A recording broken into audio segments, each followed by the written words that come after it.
Hi hello welcome to my channel. నేను మీ కోకిలాని. ఈరోజు వచ్చేసి బీరకాయ తొక్కు పచ్చడి, బీరకాయతో పాలు పోసి ఇగురు ఎలా చేసుకోవాలనేది అయితే చూపించేస్తున్నాను. సో స్టార్టింగ్ వీడియోలో వేడి వేడిగా నెయ్యేసుకుని అలా మనం ఈ కూరల్ని కలుపుకొని తింటే ఉంటుందండి, ఆహా అనాల్సిందే.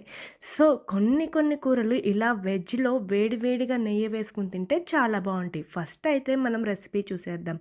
ఇవి చక్కగా బీరకాయలు కడిగేసి పైన తొక్కు తీసి తొక్కు విడిగా చిన్న చిన్న ముక్కలుగా విడిగా అయితే కట్ చేసుకొని పెట్టేసుకోవాలి.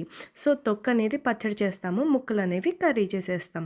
ఫస్ట్ అయితే ఒక కడాయి తీసేసుకుందాము. ఈ కడాయిలోకి పచ్చిమిరపకాయలు అనమాట. ఇక్కడ నేనేంటంటే ఫస్ట్ మేము కారంగా తింటాం కాబట్టి నేను ఇక్కడ కిలో బీరకాయలు తీసుకుని దాని నుంచి వచ్చిన తొక్కుకి దగ్గర ఒక 15 మిరపకాయలు అయితే వేసాను అనమాట.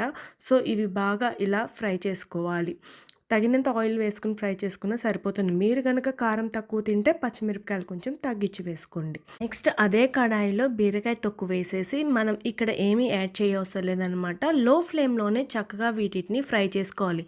మూత పెట్టేసి ఫ్రై చేసుకుంటూ మధ్యలో మనకి ఇది మాడకుండా అడుగంటకుండా ఉండటానికి 1-2 సార్లు చక్కగా ఇలా తిప్పుకుంటూ ఉంటే సరిపోతుంది. సో ఇది ఫ్రై అయిపోయిన తర్వాత పక్కన పెట్టేసుకుందాం. ఇప్పుడు బీరకాయ పాలుపోసి ఇగురు ఎలా చేసుకోవాలో చూద్దాం. ఫస్ట్ కడాయి తీసుకుని కొంచెం ఆయిల్ వేసుకుని తాలింపు దినుసులు వేసుకుని ఎండుమిరపకాయలు కరివేపాకు వేసేసుకుని చక్కగా ఫ్రై చేసేసుకోవాలి. ఈ కర్రీలో తాలింపు వేస్తున్నప్పుడు మనము అవి వెల్లుల్లిపాయ రెబ్బలు అయితే యూస్ చేయమండి. అండ్ ఇక్కడ వచ్చేసి కిలో బీరకాయలకి పెద్దగా సైజులో ఉన్న 2 ఉల్లిపాయలు, పచ్చిమిరపకాయలు మాత్రం ఒక 6-7, అది కూడా కారం బాగా ఉండవి తీసుకుని వేసుకోవాలి. ఈ కూరలో మనం కారం అనేది యాడ్ చేయమన్నమాట. సో పచ్చిమిరపకాయల నుంచి వచ్చే కారమే మనకి సరిపోతుంది. ఉల్లిపాయలు పచ్చిమిరపకాయలు ఫ్రై అయిపోయిన తర్వాత బీరకాయ ముక్కలు వేసేసి ఉప్పు పసుపు వేసి ఇలా మంచిగా కలిపేసుకుని మూత పెట్టేసి మగ్గపెట్టుకోవాలి. ఇప్పుడు చట్నీ ప్రాసెస్ చూద్దాము. మనం ఇక్కడ జార్ తీసుకుని పచ్చిమిరపకాయలు వేసేసుకున్న తర్వాత ఒక చిన్న కొబ్బరి ముక్క వేసేసుకుని ఇందాక మనం ఫ్రై చేసి చల్లార్చిన బీరకాయ తొక్కు కూడా వేసేయాలి. 1 టీ స్పూన్ జీలకర్ర తీసుకుంటే సరిపోతుంది. ఉప్పు తగినంత వేసుకోవాలి. అండ్ ఇక్కడ వెల్లుల్లిపాయ రెబ్బలు ఒక 5-6 వేసుకుని ఆమ్చూర్ పౌడర్ అయితే యూస్ చేస్తున్నానండి. మీరు గనక చింతపండు వేసుకుంటే ఇంకా బాగుంటుంది. సో అవన్నీ చక్కగా మిక్సీ పట్టేసుకోవాలి. ఈలోపు నేను మీకు ఈ కూర అనేది మనకి ఉడుకుతుంది కదా, సో అడగంటకుండా 1-2 సార్లు మూత తీసి తిప్పుకుంటే సరిపోతుంది.